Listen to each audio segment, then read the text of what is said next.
Como un automóvil, concebido en plena crisis del petróleo, logró conquistar tanto las calles de Europa como los tramos más exigentes del rally mundial. Detrás del diseño aparentemente sencillo del Fiat 131 se esconde una historia de innovación, adaptación y éxito inesperado. Este documental se adentrará en los secretos que convirtieron al Fiat 131 en un ícono de su época, desentrañando cómo un vehículo pensando para la familia se transformó en una leyenda del automovilismo.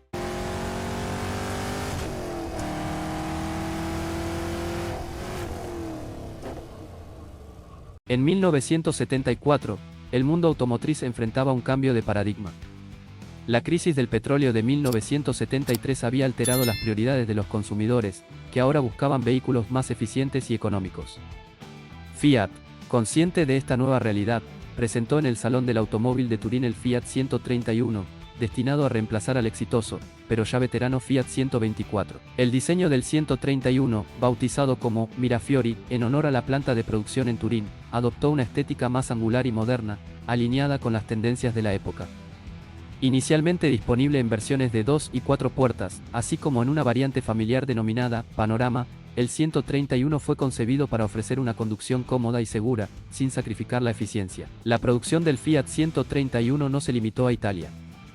Bajo licencias, se fabricó en España por SEAT y en Turquía por Tofaş, ampliando su presencia en mercados clave. En total, se produjeron más de 3 millones de unidades, consolidando su éxito comercial. El Fiat 131 no solo respondió a las necesidades de su tiempo, sino que también sentó las bases para futuras innovaciones en diseño y tecnología automotriz. Desde su lanzamiento en 1974 hasta el cese de producción en 1984, el Fiat 131 experimentó 3 generaciones bien definidas, cada una con características propias y una gama de motorizaciones que reflejaban la progresiva sofisticación de la marca. La primera serie, producida entre 1974 y 1978, representaba la base funcional del modelo. Se ofrecía en acabados, básico, superior y especial, con motorizaciones de 1.3 y 1.6 litros, ambos de 4 cilindros con árbol de levas lateral y carburador. Eran motores pensados para la fiabilidad y el bajo consumo, justo lo que pedía el momento. Poco después se introdujo una versión familiar, el 131 Panorama, que se convirtió en una opción muy popular entre familias europeas por su espacio y versatilidad. La segunda serie, lanzada en 1978, fue más ambiciosa. A nivel estético incorporó nuevas ópticas, parachoques más amplios y mejoras interiores notables. Pero el cambio más significativo estuvo bajo el capó. Apareció una nueva gama de motores con árbol de levas en cabeza, mejor rendimiento y mayor fiabilidad. En esta etapa también se introdujo la versión Super Mirafiori, con un enfoque más lujoso y deportivo, especialmente en su motorización de 1.6 y 2 litros. Este modelo, con caja de 5 velocidades y suspensión más firme, apuntaba claramente a un usuario que no solo buscaba un coche útil, sino también con algo de carácter. En esta misma etapa surgieron versiones diésel, especialmente el 2 y 2.5 litros, que conquistaron a profesionales del transporte y flotas institucionales por su durabilidad. Fue aquí donde el Fiat 131 empezó a aparecer con frecuencia en taxis de capitales como Roma, Madrid y Estambul, consolidando su imagen como coche de batalla incansable. La tercera y última serie, presentada en 1981, cerró la historia del 131 con una estética más refinada, nuevos detalles cromados y mejores acabados. Se mantuvieron las versiones Super Mirafiori y Panorama, pero la atención se centró en la eficiencia. Fiat introdujo mejoras en la inyección de combustible, lo que se tradujo en un mejor comportamiento y menores emisiones, algo ya empezaba a preocupar a nivel legislativo en Europa. Pero el Fiat 131 no solo circulaba en calles y carreteras. También se infiltró en la cultura popular. En España y América Latina, su versión SEAT fue símbolo de clase media trabajadora durante los 80.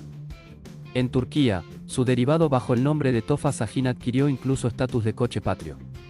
Apareció en películas, series de televisión y fue adoptado como vehículo oficial por cuerpos policiales, administrativos y taxis.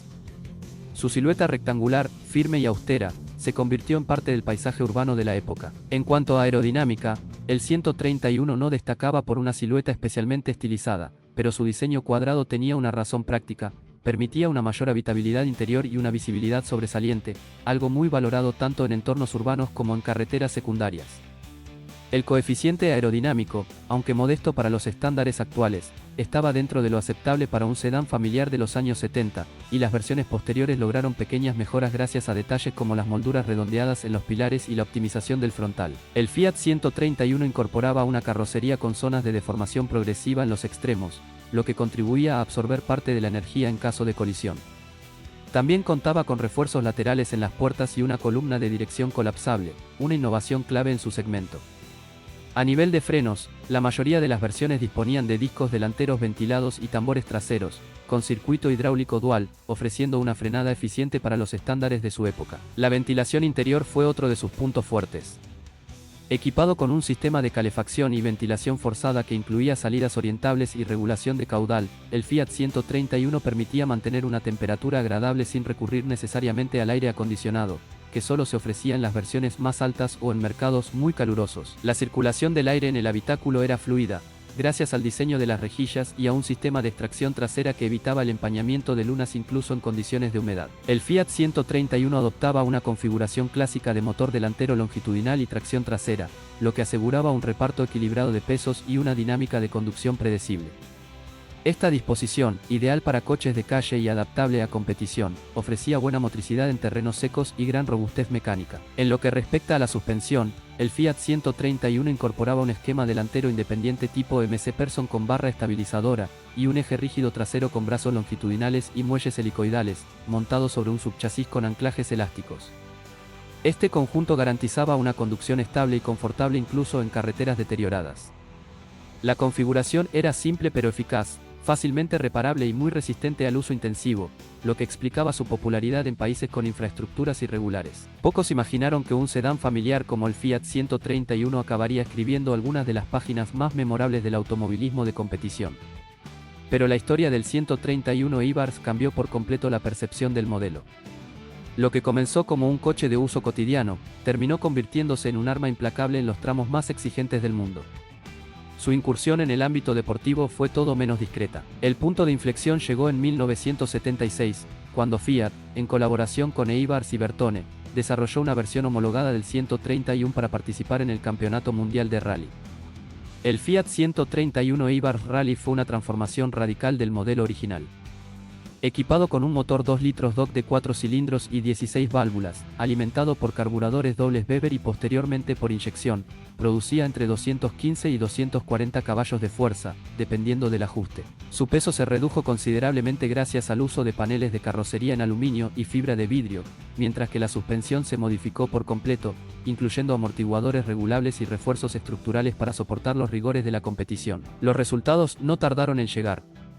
El Fiat 131 Ibars Rally ganó el Campeonato Mundial de Rally de Constructores en 3 ocasiones, 1977, 1978 y 1980. Fue un coche dominante en tierra y asfalto, destacando por su tracción trasera precisa, su durabilidad y su capacidad para mantener un ritmo alto sin comprometer la fiabilidad. Pilotos legendarios como Walter Röhrl, Marco Alén, Timo Salonen y Hanumi Koula llevaron al 131 Ibars al límite, consiguiendo victorias en pruebas icónicas como el Rally de Montecarlo, el Rally de Portugal y el Mil Lagos. En Argentina, el Fiat 131 también dejó su huella en el turismo carretera y otras categorías locales. Preparadores como Oreste Berta adaptaron el modelo para los circuitos sudamericanos, aumentando la cilindrada y reforzando la estructura para competir contra modelos mucho más potentes. Aunque no logró la misma gloria que en Europa, sí consiguió respeto por su rendimiento sólido y su capacidad para resistir condiciones extremas. El trabajo detrás del desarrollo competitivo del 131 no habría sido posible sin la intervención de ingenieros como Sergio Limone, figura clave en Ibars, quien lideró el proyecto desde sus primeras pruebas hasta su homologación final. Limone y su equipo no solo transformaron el comportamiento dinámico del coche, sino que lo redefinieron por completo, creando una máquina de competición pura bajo la piel de un sedán familiar. El Fiat 131 vivió un auge marcado por la aceptación popular, los logros deportivos y una sólida presencia en distintos mercados.